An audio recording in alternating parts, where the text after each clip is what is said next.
প্রথমেই আমরা কিছু মানুষের সাথে পরিচিত হই, যাদেরকে আমরা মুনাফিক ফার্স্ট পার্টে দেখিনি। আর হ্যাঁ, মুনাফিক ফার্স্ট পার্টটি আমার চ্যানেলে এক্সপ্লেনেশন করা আছে, চাইলে দেখতে পারেন। আমি মুভির এক্সপ্লেনেশন লিংক কমেন্ট বক্স ও ডেসক্রিপশন বক্সে পিন করে দিয়ে দিব। তো মুনাফিক ফার্স্ট পার্টে আমরা আদমের পিতাকে দেখলেও আদমের মাতাকে দেখতে পাইনি। তো এই মুভিতে আমরা আদমের মাকে দেখতে পাই, যার নাম সালমা। এরপর আমরা দেখতে পাই এই মুভির মেইন ভিলেন আবুজাকে। আবুজা মূলত উস্তাদ আদমের পাশের গ্রামে থাকে। আবুজা হলো একজন কাফের। সে তার গ্রামের লোকজনকে অনেক অত্যাচার করত এবং আল্লাহ তাআলার অনুসারী হলে তাকে ধরে নিয়ে শাস্তি দিত। আবুজার মূল উদ্দেশ্য হলো মানুষদের ঈমান নষ্ট করা। আবুজা কালো জাদুও জানত। সে জিনদের মাধ্যমে মানুষের ক্ষতি করত। আবুজা যে গ্রামে থাকে সেই গ্রামেই ওস্তাদ আদমের পিতা বা রহিমের বন্ধু তার মেয়ে ও তার নাতনিকে নিয়ে থাকত। মেয়ের নাম হচ্ছে সকিনা আর নাতনির নাম হচ্ছে আয়না। আবুজার আবার সকিনার দিকে প্রথম থেকেই নজর ছিল।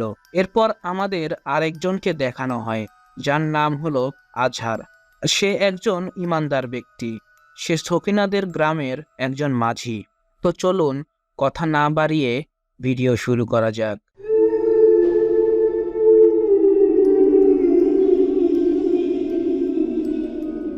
শুরুতে আমরা দেখতে পাই উস্তাদ আদম একটি ভয়ঙ্কর স্বপ্ন দেখছে।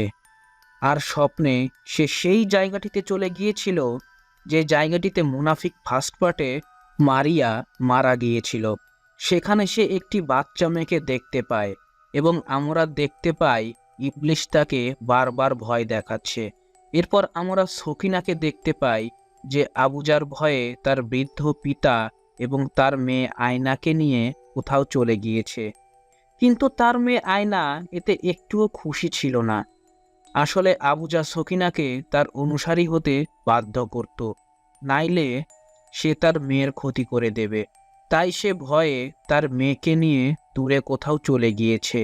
আর সকিনা হলো একজন ইমানদার মেয়ে।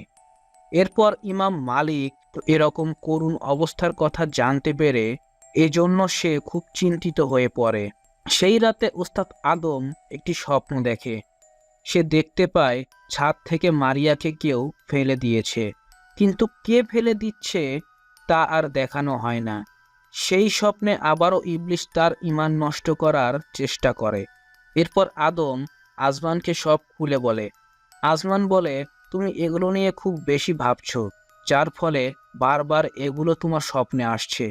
কিন্তু আদম বলে, না, এরকম কিছু না।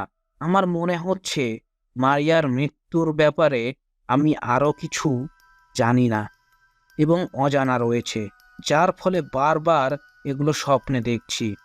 যেখান থেকে বাড়ি ফেরার পর আদম একটি জিনকে দেখতে পায়। সেই জিনটি আদমের সাথে কথা বলে। জিনটি নানাভাবে চেষ্টা করতে থাকে তার ঈমান নষ্ট করার, কিন্তু আদম ছিল একজন মুমিন ও ঈমানদার। তাই সে ব্যর্থ হয়ে সেখান থেকে চলে যায়। সেই রাতে সকিনার বাড়িতেও আবুজা কিছু জিন পাঠায়, যার ফলে সকিনার বাড়িতে অনেক আতঙ্ক সৃষ্টি হয়।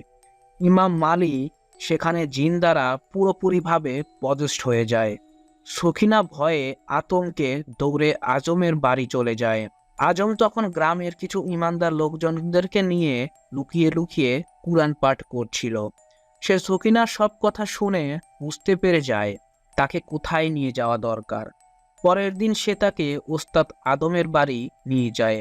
আদমের পিতা এই খবরটি শুনে আদমকে সেখানে পাঠাতে রাজি হয়ে যায়, কিন্তু আদমের মাতা রাজি হচ্ছিল না।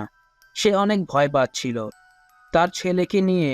অবশেষে তার মা রাজি হয়, কিন্তু একটা শর্ত দেয়, কাজ শেষে যত রাতই হোক না কেন আদমকে বাড়ি ফিরতে হবে। আদম সেই শর্ত মেনে রওনা দিয়ে দেয়। অন্যদিকে সকিনাকে মেরে তার মেয়েকে আবুজার লোক এসে ধরে নিয়ে যায়। এরপর আদম সেখানে গিয়ে পৌঁছায়। সেখানে পৌঁছানোর সাথে সাথে সে সকিনার চিৎকার শব্দ শুনতে পায়। ভেতরে গিয়ে সে দেখতে পায় সকিনার পিতা পুরোপুরিভাবে জিনদের কবরে চলে গিয়েছে। সে অনেক কষ্টে ইমাম মালিকে জিনমুক্ত করে, কিন্তু সে অনেক বৃদ্ধ ও আর অসুস্থ থাকায় তাই ওই জিনের তাড়ানোর ধকল সে নিতে পারে না, সে সেখানেই মারা যায়। এরপর আদম পেছনে ফিরে দেখতে পায় সকিনা জিন দ্বারা পজেস্ট হয়ে গিয়েছে। এরপর সে নিজের মৃত বাবার মাংস খায়। এখানে অনেক ভয়ঙ্কর সিন দেখানো হয়। জিনটি ফেরাউনের হয়ে কথা বলে, কিন্তু ওস্তাদ আদম আল্লাহ তাআলার হয়ে কথা বলে। এরপর ওস্তাদ আদম কিছু সূরা পাঠ করে, যার ফলে জিনটি চলে যায়। এরপর ওস্তাদ আদম ইমাম মালির লাশের কাছে তার মেয়েকে বসিয়ে সেখান থেকে ফেরার জন্য রওনা দেয়। তারা ঘাটে পৌঁছানোর পর দেখতে পায় সেখানে আবুজা এসেছে। আসলে আবুজা তার কালো জাদু দ্বারা জিনদের মাধ্যমে জানতে পেরে গিয়েছিল এখানে ওস্তাদ আদম এসেছে এবং সকিনাকে সাহায্য করেছে। এরপর ওস্তাদ আদমের সাথে আবুজার ধর্ম নিয়ে কিছু বিতর্ক হয়। সে একটা আদমকে হুমকি দেয়, সে যেন এখানে এসে সকিনাকে আর কখনো সাহায্য না করে। এরপর ওস্তাদ আদম নৌকায় উঠে বাড়ির উদ্দেশ্যে রওনা হয়। সেখান থেকে অন্যদিকে সকিনাকে সেই জিনটি আবারও ভয় দেখাতে শুরু করে। সে দেখতে পায় তার বাবার লাশ গায়েব হয়ে গিয়েছে। অন্যদিকে নৌকায় হঠাৎ করে আদম অসুস্থ হয়ে পড়ে। যে দেখতে পায় নৌকায় কেউ নেই, সে একা বসে রয়েছে। এরপর আমরা সেখানে এসেই খারাপ জিনটিকে আবারও দেখতে পাই। জিনটি আবারও আদমকে পথভ্রষ্ট করার চেষ্টা করে। সে আদমকে বলে, তুমি একটা মুনাফিক, আল্লাহ তাআলা বলতে কোনো কিছুই নেই। কিন্তু আদম এটা মানতে রাজি হয় না।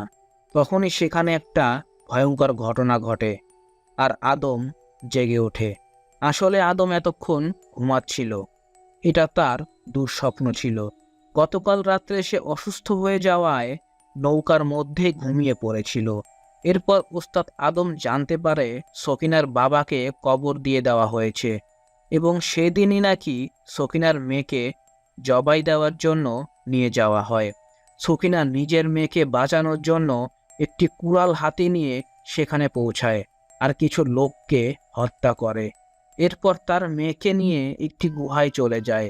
সকিনার এমন কাজ দেখে আবুজা হাসছিল, কারণ তার উদ্দেশ্য সফল হয়েছে। সে চেয়েছিল সকিনার ঈমান নষ্ট করতে, আর সকিনা যেহেতু মানুষ হত্যা করেছে তাই তার ঈমান নষ্ট হয়ে গিয়েছে। আর এখানে একটি বড় রহস্য জানতে পারি আমরা, তা হচ্ছে আয়না আবুজা ও সকিনার সন্তান। সকিনাকে করেছিল, যার ফলে আয়নার জন্ম হয়, কিন্তু সকিনা কিছুতেই আবুজার অনুসারী হতে রাজি হচ্ছিল না, যার ফলে আবুজা এসব করছিল। এরপর রাতের বেলা ওস্তাদ আদম তার রুমে আবুজাকে দেখতে পায় এবং তার কাশির সাথে পোকামাকড় রক্ত বের হতে থাকে। সে বুঝতে পারে তার ওপর কেউ কালো জাদু করেছে। এরপর একটা জিন এসে আদমের ওপর অ্যাটাক করে আর আদম সেখান থেকেই গায়েব হয়ে যায়। এরপর রহিম আদমকে খুঁজতে বাইরে যায়। তখন আদমের মা রুমে একা ছিল আর সেই সুযোগে জিন তার ওপর অ্যাটাক করে, যার ফলে সে সেখানেই মারা যায়। এরপর একদিন কেটে যায়, আদমের কোনো খোঁজ পাওয়া যায় না।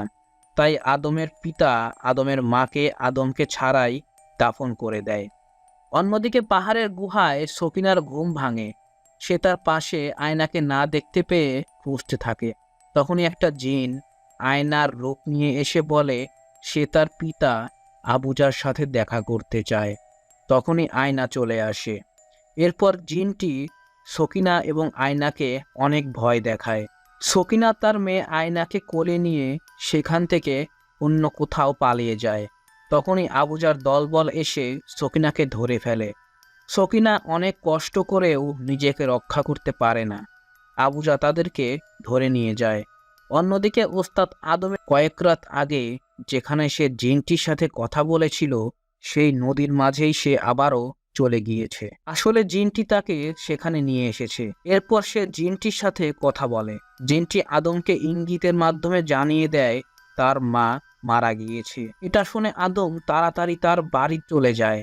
সে বাড়ি পৌঁছে তার বাবার কাছে থেকে জানতে পারে আসলেই তার মা মারা গিয়েছে। এরপর মনে পড়ে সেই রাতে সেখানে আবুজাকে দেখেছিল। তখন সে বুঝতে পারে তার মার মৃত্যুতে আবুজার হাত রয়েছে। অন্যদিকে আবুজা আবারও সকিনাকে তার অনুসারী হতে বললে কিন্তু সকিনা রাজি হয় না।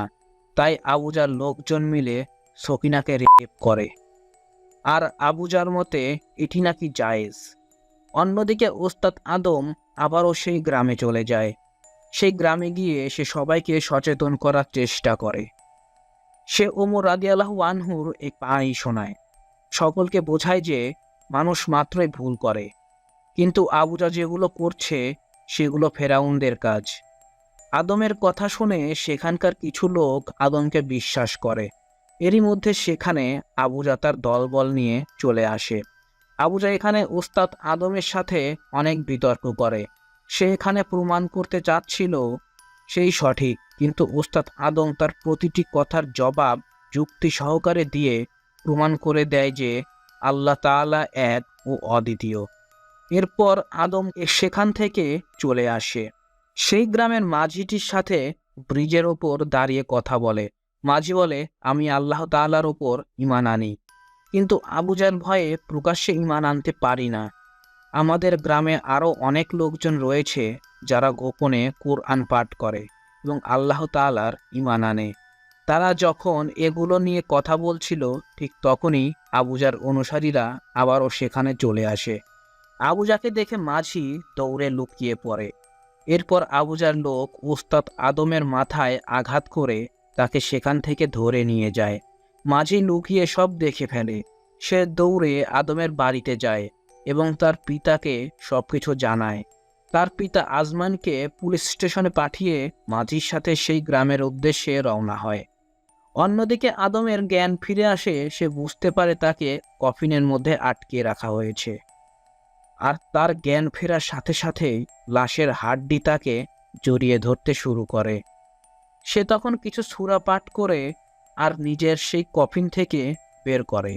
কিন্তু সেখানে থেকে বের হয়ে আদম দেখতে পায় সেখানে অনেকগুলো লাশ রয়েছে। রহিম আদমের কাছে পৌঁছাতে পৌঁছাতে জিনগুলো আদমকে পজেস্ট করে ফেলে। এরপর আদমের পিতা রহিম আর আজহার মিলে দোয়া কালমা পড়ে অনেক কষ্টে উস্তাদ আদমকে জিনমুক্ত করে। এরপর সে যাচ্ছিল গ্রামের সেই লোকদের কাছে যারা লুকিয়ে লুকিয়ে কুরআন পাঠ করত। কিন্তু সেই বাড়ি থেকে বের হওয়ার আগেই আবুজা সেখানে এসে এবং তাকে সেখানেই মেরে ফেলে এবং আদমকে ধরে মানুষের সামনে নিয়ে যায়। সে সবাইকে বলে আদম একজন মুনাফিক। এজন্য সে সাক্ষী হিসেবে সকিনাকে ডাকে। সকিনা নিজের মেয়েকে বাঁচানোর জন্য মিথ্যা সাক্ষী দেয়।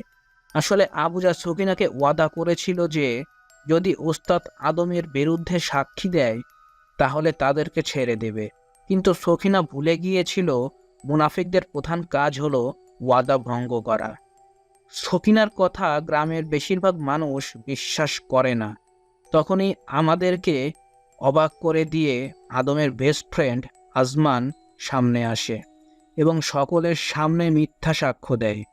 আর এখানেই মুনাফিক মুভির ফার্স্ট পার্ট ও সেকেন্ড পার্টের সবচেয়ে বড় রহস্যটি উন্মোচন হয়। আজমান মুনাফিক ফার্স্ট পার্টে মারিয়ার পিতা পাক ওসমানের সাথে জড়িত ছিল, আর মারিয়া এ ব্যাপারে সবকিছু জানত। আর আজমান মারিয়াকে ছাদ থেকে ধাক্কা মেরেছিল যেন মারিয়া কখনো আদমকে না বলতে পারে যে আসমান হচ্ছে আসল মুনাফিক। আর এই ব্যাপারটি আদমকে আল্লাহ তাআলা বারবার স্বপ্নের মাধ্যমে দেখাচ্ছিল, কিন্তু আদম কখনো ভাবতে পারেনি তার সবচেয়ে কাছের বন্ধু এমন করতে পারে। আসলে আজমান সবচাইতে আদমকে বেশি হিংসা করত। সে মনে করত আদম যে সম্মানটা পাচ্ছে সেটা তার পাওয়া উচিত। আর এজন্যই সে পার্ট 1-এ উসমানের সাথে মিলে আদমকে মারার চেষ্টা করেছিল, আর পার্ট 2-তে আবুজার সাথে মিলে আদমকে মারার চেষ্টা করছে। এখানে আদমকে অনেক মারতে মারতে তাকে দড়ি দিয়ে বেঁধে তাদের আস্তানায় নিয়ে যায়। এত কিছুর মধ্যেও উস্তাদ আদমের মুখে আল্লাহ তাআলার নাম ছিল। এটা দেখে আবুজা আরও রেগে যায়। সে আদমকে আরও অত্যাচার করে, তার পায়ের ওপর পাথর ফেলে এত কষ্ট সহ্য করার পরেও উস্তাদ আদম তার পিতাকে বলে সে যেন কখনো আবুজার কাছে নিজের প্রাণ ভিক্ষা না চায়, কারণ রক্ষাকর্তা একমাত্র আল্লাহ তাআলা, সে চাইলে আমাদেরকে বাঁচাতে পারবে। এরপর আদমকে দড়ি দিয়ে বেঁধে ঝুলিয়ে দেওয়া হয়। সকিনা অনেক রিকোয়েস্ট করতে থাকে আদমকে ছেড়ে দেওয়ার জন্য। অন্যদিকে আজমান মনে মনে তার আদমের সঙ্গে কাটানো ভালো দিনগুলোর কথা মনে করে এবং সে অনুতপ্ত হয়। সে আদমকে ওয়াদা করেছিল সে রক্তের শেষ বিন্দু পর্যন্ত আল্লাহ তাআলার পথে চলবে, কিন্তু নিজের লোভের কারণে সে তার ঈমান নষ্ট করেছে। এগুলো ভেবে সে অনেক অনুতপ্ত ছিল। অন্যদিকে সকিনা আদমকে বাঁচাতে চাচ্ছিল বলে আবুজা সকিনাকে হত্যা করে। এরপর আবুজা আদমকে তার জীবনে করা সবচেয়ে বড় গুনার কথা মনে করিয়ে দেয়। আসলে এখানে আরও একটি রহস্য উন্মোচন হয়। আদমের মাকে আসলে আদম নিজেই হত্যা করেছিল। সেদিন আদম জিন দ্বারা পজেসড হয়ে আদমের মাকে হত্যা করেছিল। আবুজা ও তার লোকজন আদমকে এগুলো বলে হাসাহাসি করছিল যে তুই তোর মাকে নিজেই হত্যা করেছিস। যদিও আদম তখন নিজের সজ্ঞানে ছিল না, কিন্তু তার শরীর দিয়েই হয়েছিল, তাই এটা তার পাপ ছিল। কিন্তু আবুজা তার পাপের সর্বোচ্চ পর্যায়ে চলে গিয়েছিল, তাই সেখানে আল্লাহ তাআলার গজব পড়ে। তুফান শুরু হয়ে যায়। সেই তুফানে বিল্ডিং ভেঙে পড়তে শুরু করে। আবুজার অনেক অনুসারীরা সেখানেই মারা যায়, আর কিছু কিছু লোকজন আগুনে পুড়ে মারা যায় এবং আবুজার ওপরে একটি বড় বিল্ডিংয়ের চাপা পড়ে, যার ফলে আবুজার সেখানেই মারা যায়। এরপর তুফান থেমে গেলে আদমের পিতা আদমকে নিচে নামিয়ে রশিগুলো খুলে দেয়। এরপর আদম আবুজার মুখ থেকে বিল্ডিংয়ের চাপা সরিয়ে দেয় আর বলে, দেখো ফেরাউনদের শেষ পরিণতি। এটা বলতে বলতে সেও তার শেষ নিঃশ্বাস ত্যাগ করে। আর এখানেই শুধু আবুজার সন্তান আয়না ও আদমের পিতা বেঁচে থাকে, তাছাড়া সবাই মারা যায়। আর মুভি এখানেই শেষ হয়। মুভিটি ভালো লাগলে লাইক, কমেন্ট অ্যান্ড সাবস্ক্রাইব করতে ভুলবেন না, এবং দেখা হচ্ছে পরের ভিডিওতে। এবং এই পর্যন্ত ভালো থাকুন এবং সুস্থ থাকুন।